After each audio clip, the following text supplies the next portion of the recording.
Hello అండి అందరికీ. కంచి కామాక్షి అమ్మ తెలియని వారు ఎవరు ఉండరు కదా. ఈ ఆలయానికి ఎలా చేరుకోవాలి, ఏంటి, అసలు మేము ఎలా వచ్చాము, మాకు ఎంత టైం పట్టింది, మేము ఎక్కడి నుండి బయలుదేరాము, పూజా టైమింగ్స్ ఏంటి, రూమ్స్ ఎలా ఉంటాయి, ఇలాంటి ఫుల్ డీటెయిల్స్ మొత్తం ఇక్కడ మాట్లాడుకుందాం మనం. హైదరాబాద్ నుండి కానీ సికింద్రాబాద్ నుండి కానీ ట్రావెల్ చేసే వారికి డైరెక్ట్ ట్రైన్స్ లేవండి కాంచీపురానికి. ఎంజీఆర్ చెన్నై సెంట్రల్ రైల్వే స్టేషన్కి వెళ్ళి అక్కడ నుండి నెంబర్ ఆఫ్ ట్రైన్స్ ఉంటాయి మనకి కాంచీవరం వెళ్ళడానికి. సో అక్కడ నుండి ఈజీగా కాంచీవరం వెళ్ళిపోవచ్చు. లేదా మనకు బస్సెస్ కూడా చాలా అవైలబిలిటీలో ఉంటాయి. ఎంజీఆర్ నుండి కానీ, తిరుపతి నుండి కానీ, తిరుత్తని నుండి కానీ చాలా బస్సెస్ కూడా ఉంటాయి. మీరు బై బస్ ద్వారా కూడా వెళ్ళొచ్చు. ట్రైన్ డీటెయిల్స్ మొత్తం నేను డిస్క్రిప్షన్లో మెన్షన్ చేస్తాను, చెక్ చేసుకో. ఇక మేమైతే ముందుగా అరుణాచలం వెళ్ళి అరుణాచలంలో స్వామి దర్శనం చేసేసుకొని అరుణాచలం నుండి కాంచీపురం వచ్చామండి. మీరు అరుణాచలం నుండి కూడా కాంచీపురానికి రావచ్చు. ఒకవేళ రావాలనుకుంటే 2:15కి బస్సు ఉందండి అరుణాచలం బస్ స్టాండ్ నుండి, మీరు ఆ బస్కి రావచ్చు. ఒకవేళ మీకు బస్సెస్ అవైలబిలిటీలో లేకపోతే మీకు బయట బస్ స్టాండ్ బయట మీకు ప్రైవేట్ వెహికల్స్ కూడా ఉంటాయి కాంచీపురం రావడానికి. సో అలా కూడా మీరు కాంచీపురానికి రావచ్చు. మేము యాక్చువల్గా బస్కి ట్రై చేసాము, బట్ బస్ అసలు చాలా లేట్గా ఉంది ఆ డే.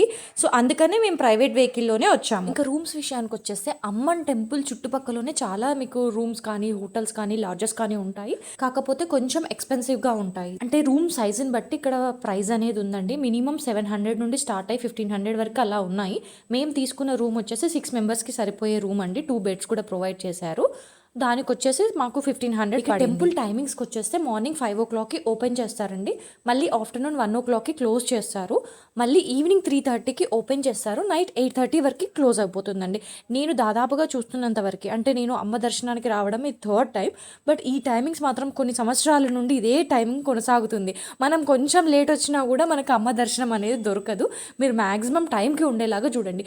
నా బెస్ట్ సజెషన్ ఏంటంటే అండి, మీరు మార్నింగే రండి. మార్నింగ్ వస్తే చాలా బాగా జరుగుతుంది మీకు దర్శనం. మార్నింగ్ 5:30 వరకు వచ్చినట్లయితే మీకు దర్శనం అయిపోతుంది. మళ్ళీ 6:30 నుండి మీకు బ్రేక్ వేస్తారండి. మనం నార్మల్ దర్శనాలు ఉండవు ఆ టైంలో, ఓన్లీ అభిషేకాలు మాత్రమే జరుగుతాయి. అభిషేకం నియర్లీ 1.5 hours జరుగుతుంది. ఎవరైనా చేయించుకోవాలనుకునేవారు ముందుగానే వారి టెంపుల్ లోపల మీకు రైట్ సైడ్కి లోపలికి వెళ్తే ఆఫీస్ ఉంటుందండి, కౌంటర్ ఉంటుంది. ఆ కౌంటర్లో మీరు టికెట్ తీసుకోవాలనుకుంటే మీరు అభిషేకం టికెట్ ముందు రోజే తీసుకోండి. అమ్మవారి అభిషేకం వచ్చేసి మార్నింగ్ 6 o'clockకి, మళ్ళీ 10:30కి, మళ్ళీ ఈవినింగ్ 5 o'clockకి ఉంటుందండి.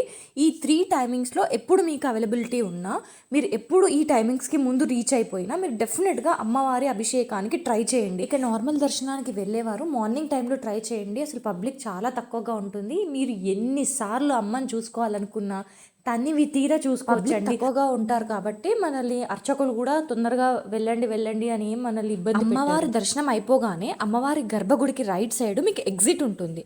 మీరు పొరపాటున కూడా అమ్మవారి దర్శనం అయిపోగానే ఎగ్జిట్కి వెళ్ళిపోకండి.